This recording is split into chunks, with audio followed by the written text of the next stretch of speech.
Bismillahirrahmanirrahim. Assalamualaikum warahmatullahi wabarakatuh.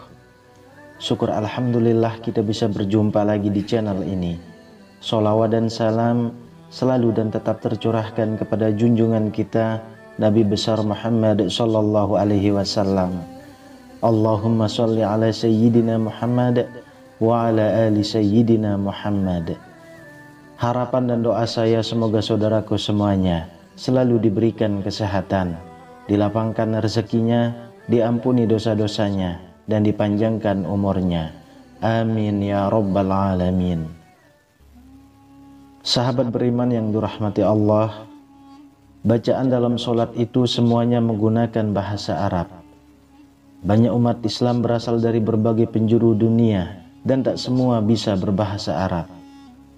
Sebagian orang pun berpikiran bahwa bacaan-bacaan sholat bisa menggunakan bahasa Indonesia. Menurutnya, Allah Subhanahu wa Ta'ala pasti paham walaupun kita menggunakan bahasa apapun. Namun, apakah menggunakan bahasa selain bahasa Arab dalam sholat menimbulkan dosa? Bacaan seperti apa yang diperbolehkan dan dilarang dalam sholat? Benarkah ada bacaan ketika dibaca bisa menyebabkan kita dapat dosa? Sahabat beriman yang dirahmati Allah, saat mengerjakan sholat, ada bacaan-bacaan yang wajib kita baca, seperti Al-Fatihah di setiap rakaatnya. Ada juga bacaan sunnah, seperti surat-surat pendek Al-Quran yang dibacakan di 2 rakaat pertama. Lalu bisakah kita menambahkan doa-doa pribadi yang sifatnya duniawi? Syekh Ali Jum'ah punya jawabannya. Beliau mengatakan, orang yang sholat boleh berzikir dan berdoa asalkan tidak bertentangan dengan hadis dan Al-Quran. Pendapat ini didasarkan pada argumen Imam Ibnu Hajar Al-Asqalani.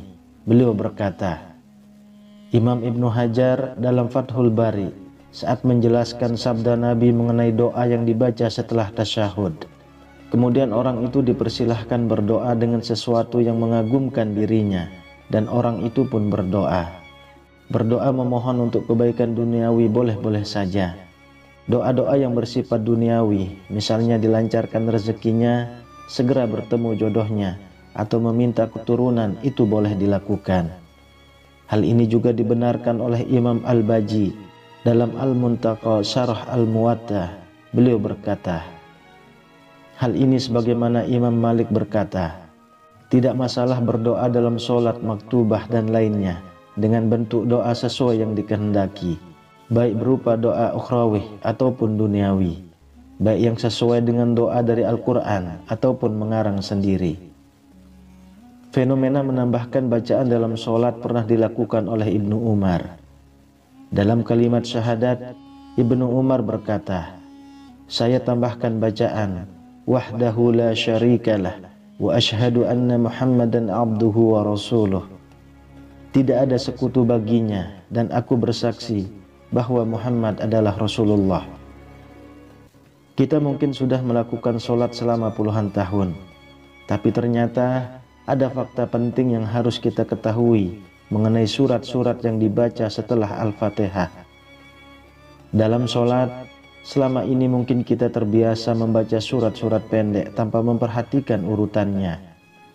Ternyata hal ini berbeda dengan yang dilakukan oleh Rasulullah Shallallahu Alaihi Wasallam. Beliau sangat jarang membaca surat-surat yang pendek, kecuali dalam perjalanan.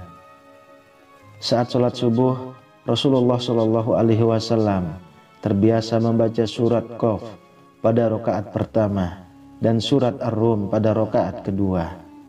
Beliau juga pernah membaca surat At-Takwir dan surat Al-Zalzalah. Nabi Muhammad Shallallahu Alaihi Wasallam memilih membaca surat yang tergolong panjang ketika sholat. Hal ini pernah dialami sendiri oleh salah seorang sahabat. Dari Abu Sa'id Al-Khudri, ia berkata, suatu ketika sholat zuhur ditunaikan, lalu seseorang pergi ke perkampungan Baki dan ia melaksanakan aktivitasnya di sana. Kemudian ia berwudu lalu mendatangi jamaah sholat.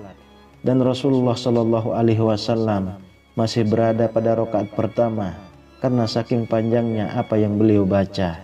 Hadis riwayat Muslim.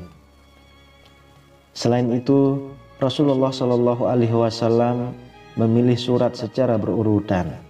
Hal ini dibenarkan oleh Imam Nawawi dalam kitab At-Tibyah. Beliau mengatakan bahwa Al-Quran tak semata-mata disusun secara berurutan, namun ada hikmah di balik hal tersebut. Karena itu sudah sepatutnya ketika kita membacanya mesti berurutan. Hal ini juga berlaku ketika sholat. Misalnya membaca surat Al-Baqarah di rakaat pertama, kemudian di rakaat kedua membaca surat Al-Imran, begitu seterusnya. Lalu bagaimana jika pada rakaat pertama kita membaca surat An-Nas?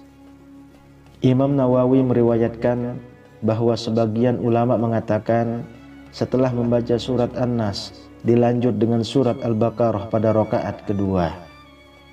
Lalu bagaimana jika ada orang yang setelah membaca surat An-Nas di rakaat pertama kemudian malah membaca surat Al-Ikhlas di rakaat kedua? Imam Nawawi menyatakan bahwa hal ini tidak dihukumi boleh, walaupun ada sebagian ulama yang juga membaca surat-surat secara tidak berurutan dalam sholat. Namun sebagian lainnya tetap tidak menyukai orang yang membaca Al-Quran tanpa memperhatikan urutan. Ada pengecualian dalam membaca Al-Quran secara berurutan dalam sholat, sebab ada beberapa surat yang dianjurkan untuk dibaca pada sholat-sholat tertentu. Misalnya sholat subuh pada hari Jumat disunnahkan membaca surat As-Sajdah pada rakaat pertama dan surat Al-Insan di rakaat kedua. Beda lagi ketika kita sedang mengajarkan anak menghafal surat-surat pendek. Boleh urutannya dimulai dari surat An-Nas dan berlanjut sampai di surat Ad-Duha. Cara tersebut memudahkan anak-anak untuk menghafal. Saat sholat berjamaah, imam akan membaca surat Al-Fatihah, kemudian dilanjutkan dengan surat-surat pendek yang dipilih. Bagaimana jika surat yang dibaca itu tidak kita hafal? Apa yang harus kita lakukan? Makmum tugasnya adalah mengikuti imam. Saat imam membaca salah satu surat dalam Al-Quran, setelah membaca Al-Fatihah, makmum cukup mendengarkan saja. Namun ada pengecualian ketika imam membaca surat At-Tin. Hal ini dijelaskan dalam hadis Rasulullah Shallallahu Alaihi Wasallam. Ketika imam membaca ayat terakhir, Alaihissallahu bi ahkamil hakimin, bukankah Allah hakim yang seadil-adilnya? Maka makmum menjawab, Bala wa ana ala zalika minasyahidin. Ya, saya menyaksikan hal itu. Hadis riwayat Abu Daud dan At-Tirmizi. Kalau kita perhatikan, semua bacaan sholat itu berbahasa Arab, padahal tidak semua umat Islam fasih menggunakan bahasa Arab. Sebagai orang yang tinggal di Indonesia, bahasa Arab bukanlah bahasa ibu kita, sedangkan bacaan sholat dan doa-doa semuanya menggunakan bahasa Arab. Bagaimana kalau kita belum menghafal bacaan sholat dalam bahasa Arab? Apakah boleh menggantinya dengan bahasa Indonesia? Dalam sholat, kita sudah diperintahkan untuk mengikuti cara sholat Rasulullah Shallallahu Alaihi Wasallam. Kerjakanlah sholat sebagaimana kalian melihatku melakukannya. Hadis riwayat Bukhari. Membaca bacaan selain yang dicontohkan oleh Nabi Shallallahu Alaihi Wasallam itu tidak boleh. Berbicara atau melafalkan sesuatu di luar bacaan yang telah ditentukan bisa membatalkan ibadah itu. Hal ini berdasarkan pendapat mazhab Hanafi dan mazhab Hambali. Sedikit berbeda, mazhab Syafi'i dan Maliki berpendapat bahwa jika seseorang mengeluarkan perkataan saat sholat, itu tidak membatalkan ibadah jika alasannya adalah lupa dan perkataan yang keluar pun hanya sedikit. Larangan berbicara saat sholat sebenarnya telah diperingatkan oleh Allah Subhanahu wa Ta'ala. Suatu hari, para sahabat sedang melaksanakan sholat bersama Nabi Shallallahu Alaihi Wasallam. Kemudian dua orang sahabat asik mengobrol. Karena kejadian itu, turunlah ayat Al-Quran. Berdirilah karena Allah dalam sholatmu dengan khusyuk. Quran Surat Al-Baqarah ayat 238. Rasulullah Shallallahu Alaihi Wasallam tidak pernah memberikan keringanan perihal bacaan sholat yang berbahasa Arab, namun ada solusi yang ditawarkan. Dalam kitab Sunan Abu Daud, Rasulullah Shallallahu Alaihi Wasallam memberikan cara bagi orang-orang Arab terdahulu yang belum menghafal Al-Fatihah. Beliau bersabda, dan jika tidak bisa berbahasa Arab, hendaklah bertahmid, bertakbir dan bertahlil. Ada ibadah yang tidak bisa ditawar-tawar, misalnya cara haji, makanan yang diharamkan. Begitu juga dengan cara sholat. Hal ini untuk menjaga kemurnian sholat. Dalam melakukan sholat, semuanya harus dilakukan dengan bahasa Arab. Sahabat beriman yang dirahmati Allah, tak ada tawar-menawar dalam hal bacaan sholat, baik gerakan maupun bacaan. Semua harus kita kerjakan sesuai petunjuk yang diberikan Rasulullah Shallallahu Alaihi Wasallam. Tak boleh dikurangi ataupun ditambah. Kalau kalian, apakah pernah mendapati orang yang mengganti bacaan sholat yang berbahasa Arab menjadi bahasa Indonesia? Wallahu a'lam bishawab. Demikian yang bisa saya bagikan. Semoga bermanfaat untuk kita semua.